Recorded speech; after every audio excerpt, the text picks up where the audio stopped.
These are all the melee mods available in Warframe, and if you use them right, your damage output will go from this all the way up to this. But how? What do all these weapon stats even mean, and how do you find the right mods for them accordingly? It's just too complex, right? Well, what if I told you it's actually super simple?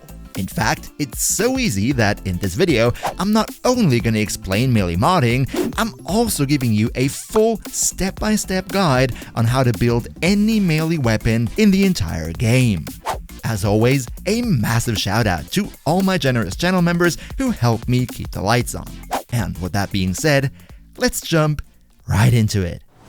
Now, when we're talking about melee weapons in Warframe, there's one big elephant in the room that needs to be addressed first. Because what melees have and all other weapon types don't is this mod slot up here, the stand slot. This mod slot can only house a very specific type of mod, the stance mods. To put it very simple, what stance mods do is they A, give you more mod capacity instead of draining them, similar to the Warframe auras, and B, they change the animation that you perform when attacking with your melee weapon. Now, which stance mods are the best for each melee type and how their animations influence your fighting style is a topic so complex that it's worthy of its own video. So, for the sake of simplicity, in today's guide, I'm only gonna say if you have a stance mod for your melee of choice, then absolutely use it, and if you have multiple, just give them all a try and take the one that feels best for you. But alright, let's talk about the actual modding process. In Warframe's current meta, there are two central schools of thought when it comes to building melee weapons. On the one hand, you can opt for quick light attacks, and on the other hand, there would be the slower but all the more deadly heavy attacks. Both variants then can be further fine-tuned into dealing either more direct damage on hit, or rather damage over time through status effects. These four are the main build schemes for pretty much every melee weapon in the game, and we're now gonna go over all of them, starting out with the light attacks. Now, the cool thing about the light attack approach is that weapon selection absolutely doesn't matter. As long as you're not using a glaive type weapon, light attacks work equally well across all types of melee weapons in the game. The most important thing when light attacking is your combo counter down here. Now, for light attacks, unfortunately, this number doesn't give you any direct damage increase. However, your main goal is still going to be to keep this multiplier up as high as you can for as long as possible. We're gonna see why as we go into the mods now. Let's start out simple and look at the build for direct damage using light attacks. As with any other weapon, the first thing we're gonna mod onto it is more base damage. To do that, we have three options. The first and simplest one would be Pressure Point. It's a very common mod, and chances are you already own a copy of it. If you want to step up your game a bit, there's even a primed version of it. However, if you want to deal the most damage possible, Pressure Point is not ideal. The most efficient base damage mod for melees is Condition Overload. This one gives you plus 80% base damage for every different type of elemental status effect that the enemy has on them. In other words, if your target looks like this, your damage output will be very high. Now, naturally, you won't see that many different status effects on your foes. So if you decide to go for Condition Overload, it is a must to use a different weapon, companion, or Warframe ability to inflict more status effects. This tactic is called status priming, and if you now want to know how to best mod a status primer weapon, then you can check out my gun modding guide here from last week. However, I am fully aware that not everyone likes this specific playstyle. So if you feel it's just not for you, then either go for Pressure Point for base damage, or with our third and final option, which would be Sacrificial Pressure. At first glance, Sacrificial Pressure seems inferior to Pressure Point, but depending on the next step of your build, it might actually be the better option. So keep this one in mind for now, we're gonna get back to it in a minute. First though, let's get into step number 2 and look at our weapon's crit chance. Now, for ranged weapons, pure status-focused builds without any crit might be viable. For melees though, a weapon without any crit potential is usually just not late game viable. So make sure to pick the right one before starting to invest into a full build. But how can you see if it's a crit viable weapon? Well, my rule of thumb here is that if a melee has at least 20% crit chance and a 2x crit multiplier, then that's enough. More, of course, is always better.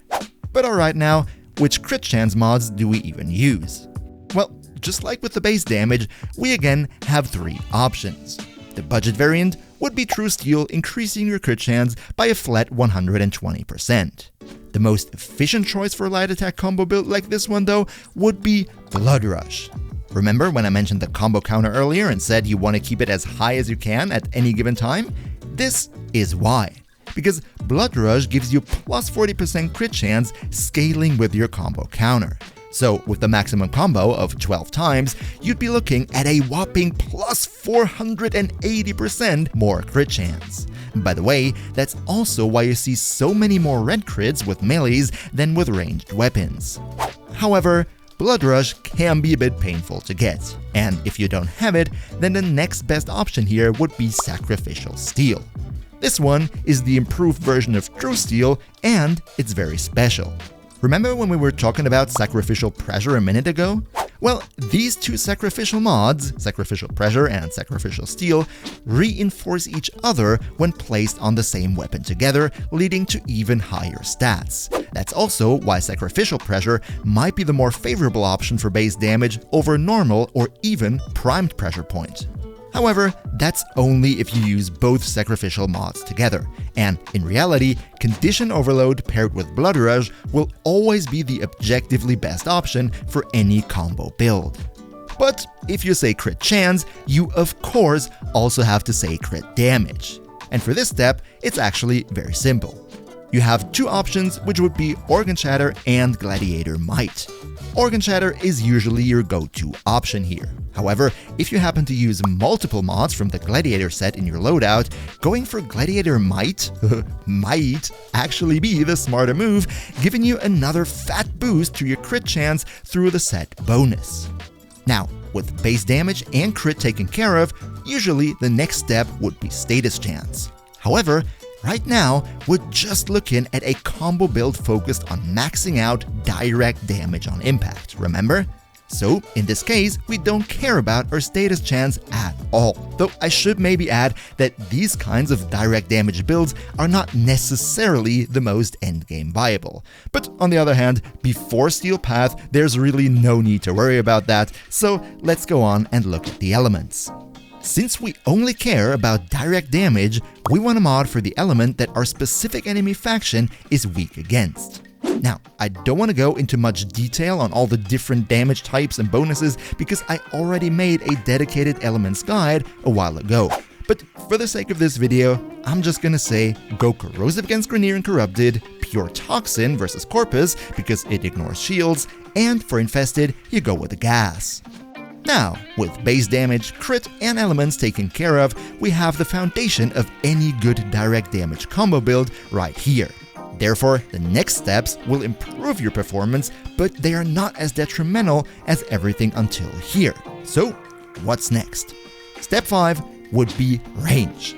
More range means you hit more enemies with just one swing, and the best in slot range mod would be Primed Reach. In case you don't have that, then Normal Reach will do too. However, it might be worth considering Spring-Loaded Blade instead. This one has a requirement to be triggered, but even with a non-status weapon, it should be very easy to keep up constantly, gaining you a little bit more range than with Normal Reach. Then, after the range, we increase our attack speed.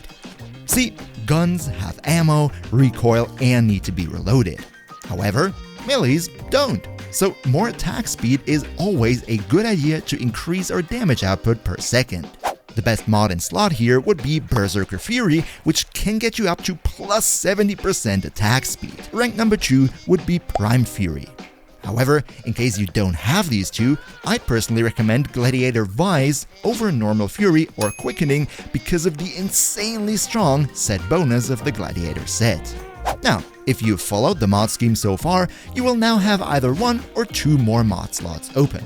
For a direct damage build like this, these slots are pretty flexible. The best choice here for damage would be a faction damage mod. But I'm aware that many of you really don't like these, so another great option would be adding a second crit damage mod. I know about the theory of diminishing returns, I made a whole video on it myself, but to be fair, rocking Organ Shatter plus Gladiator Might always feels exceptionally great. And in case you have trouble keeping your combo counter up, then you can also always mod for a longer combo duration to get a bit of headroom.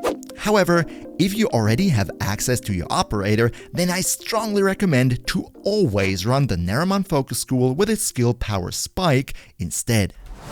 Now, so much for the simple but effective direct damage combo build. But let's raise the bar a bit. Let's talk true endgame potential. So, the next template is also a combo build, but instead of direct damage, we go for status effects and damage over time. Now, I know DOT might sound boring or abstract, especially to newer players, but believe me, this right here is Warframe's current meta, the most efficient tactic available. So, if you want to go really wild, don't skip this chapter. But alright, let's get into it. First off, we need to pick the right weapon for this type of build. And what we're looking for here is a bit more specific than before. Firstly, just like before, we also want to make sure to have at least 20% crit chance and a 2x multiplier. Beyond that, however, we now also want to have at least 20% status chance and this is the important one, we want to make sure that the dominant type of damage on our weapon is slash. Why slash? Well, because the slash status effect is by far the best type of damage over time in the entire game, ignoring enemy armor completely. Therefore, this is huge against high-level enemies whose armor otherwise leads to almost 100% damage reduction. But let's start modding now, shall we? Now, first off, with base damage, there's nothing new. Condition Overload is by far the best option here still.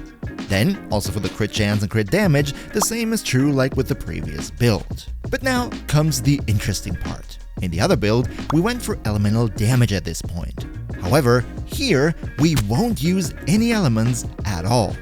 Our goal with this build is to inflict as many slash status effects as possible as fast as possible, and adding further elements would only mean that there are more different types of status effects being dealt that we don't even want in the first place. By the way, that's also why we need a weapon with predominantly slash damage to make sure that slash has the highest priority of being the status effect that's actually being put out. So, what we do now is, we just add more status chance to increase the likelihood of that slash effect happening. And to get that, Weeping Wounds is really the only viable option here. Just like Blood Rush with the crit, this one massively boosts your status chance the higher your combo gets. Next, we go for more range and attack speed, just like with the previous build too.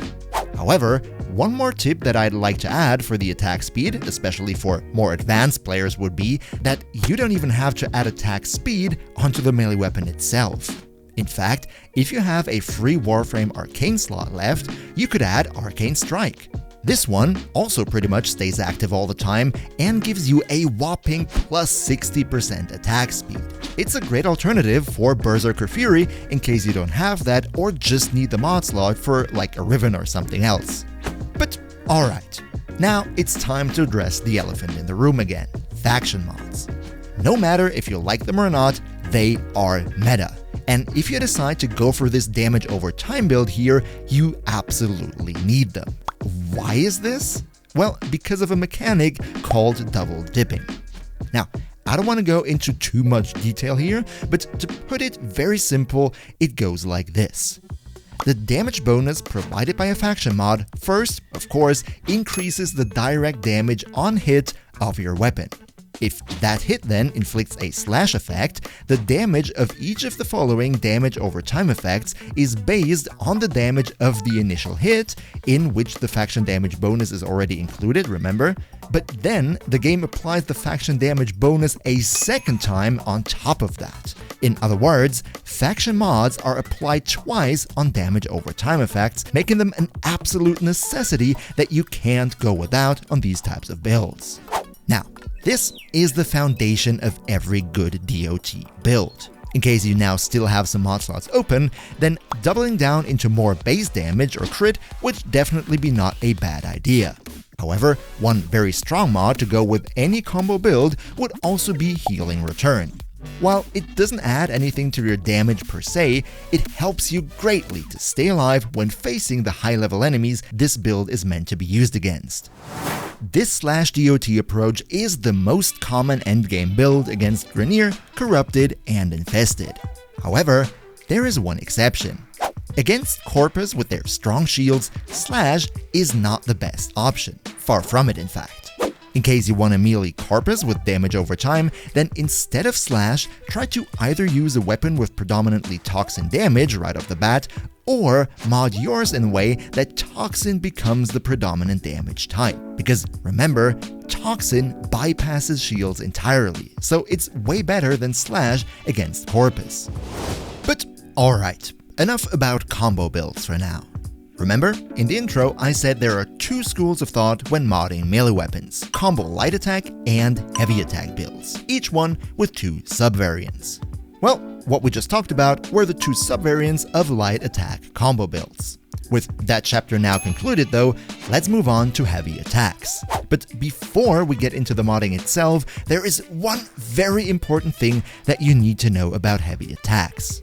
In contrast to light attack builds that pretty much work equally well on any type of melee weapon, for heavy attacks there are specific melee types that you preferably want to use. See, every type of melee weapon has a hidden heavy attack damage multiplier, and the melee types with the highest one would be Scythes and two-handed Nakanas, clocking in at a fat 6 times. In other words, if a normal hit would deal 1000 damage with them, then a heavy hit would hammer in at a whopping 6k. And in addition, every heavy hit with Scythes or two-handed Nakanas also always inflicts a guaranteed slash status effects. So ideally, you want to use one of them. But now, let's get building. First off, like with any other build, we go for base damage. The mod choice here though is delicate. See, naturally, Condition Overload would be your best option. Just use a primer to inflict a ton of different status effects and reap the fat damage bonus. But here's the thing. While it's very easy to switch between primer and melee weapon when light attacking, in practical gameplay, you cannot seamlessly go into heavy attack when you're holding a gun. In other words, you would have to prime, switch to your melee first, and only then can you start heavy attacking. And as you might see, this is extremely unpractical. So if you rely on a primer to inflict status effects for your Condition Overload, this does not work for heavy attacks. Rather, go for Prime Pressure Point or Sacrificial Pressure instead. However, just in case you have a specific Warframe, teammate, or companion that deals status effects independently from you, Condition Overload might still be viable, though it is a case-to-case decision really. After the base damage, crit is step number 2. And here comes the next specialty about heavy attacks. Whenever you perform one, your combo counter will be turned into a fat damage bonus for that one heavy attack, but then instantly go down to 0. In other words, we cannot use Blood Rush for a crit chance. In fact, the only viable option here would be Sacrificial Steel for plus 220% crit chance, which is doubled to 440% on heavy attacks. And yes, that's the equivalent of Blood Rush with an 11 times combo multiplier. So that's really good. Next, crit damage. Now, usually we would opt for Organ Shatter again. However, there is a specific subvariant of this mod that is perfectly tailored towards heavy attacks, and that would be Amalgam Organ Shatter. This one gives us almost the same crit damage, but in addition, it also increases the wind-up speed of our heavy attack, making them way quicker. And now that crit is done, we add another heavy attack specialty, Killing Blow. This one too increases our wind-up speed, but also it gives us an additional damage bonus for heavy attacks. So far, so good. But now we do something very interesting. We add a mod called Corrupt Charge. Why in the world would we do that? Why do we add initial combo, and what does this even do? To put it very simple, plus 30 initial combo means our minimum combo counter is not 0 anymore, but 30, which equals a 2 times combo multiplier. Remember when I said that when unleashing a heavy attack, your combo multiplier gives you a fat damage bonus for one hit and then goes down to 0? Well, now you're not going down to 0 anymore, but always stay at a 2 times multiplier, meaning every heavy attack will constantly deal twice the damage. That is huge. And huge heavy attack damage in turn leads to huge bleed effects. Remember when I said that if you use the right weapon type, your heavy attacks will always inflict a slash status effect? Well, taking into account how devastating the damage output of these heavy hits is, you can imagine the bleed damage will therefore be enormous. And just to go even a bit crazier, we now add faction damage, benefiting again from the aforementioned double dipping effect. That's the foundation of your standard heavy attack build. The leftover mod slots can now be filled as you please. In case you don't care about the fat bleed effect and just want to deal the highest possible direct damage, then go for the right elements now. This is, by the way, also a specifically deadly build on gunblades. Furthermore, attack speed is of course always good, and in case you struggle to stay alive, Life Strike will make sure you never go down again. Now, this is your template for the most common type of heavy attack build. However, there's one other variant that some people really love, the light heavy attack hybrid build. The whole idea behind this is to use light attacks to get your combo multiplier up as high as possible, to then utilize this to blast your heavy attack damage into the stratosphere.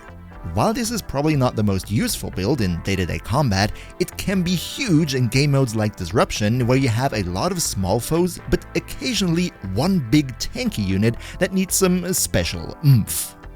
For the base damage, we just do the same as with our standard heavy attack build. However, for the crit chance, we go for Blood Rush again, since now we will have the combo multiplier to work with.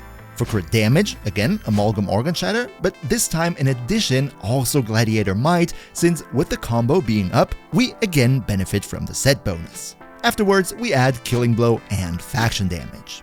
So far, nothing new. But now it gets interesting. The next mod we add would be Reflex Coil. Reflex Coil gives you 60% heavy attack efficiency. What this does is, instead of losing all your combo counter after a heavy attack, you now only lose 40% of it, enabling you to dish out heavy attacks way more frequently. This is then furthermore amplified by Quickening, which not only increases our attack speed, but also makes it so that we gain combo 20% faster. Now, before we end the topic of heavy attacks, there's one very special edge case here, and that would be glaive type weapons. Glaives are pretty much the only type of melee weapons that should never be played into light, but only into heavy attacks. Given that the video is already long enough though, I'm just gonna show you this build right here, copy it, it's amazing, everybody loves it. And if you now think, boy was this a helpful melee guide, I wish there was something similar for guns, then you absolutely should not miss my guide on how to mod every single gun in Warframe right here.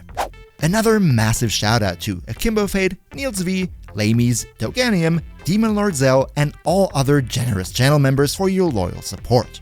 We see each other hopefully in the next one, and until then, as always, good loot.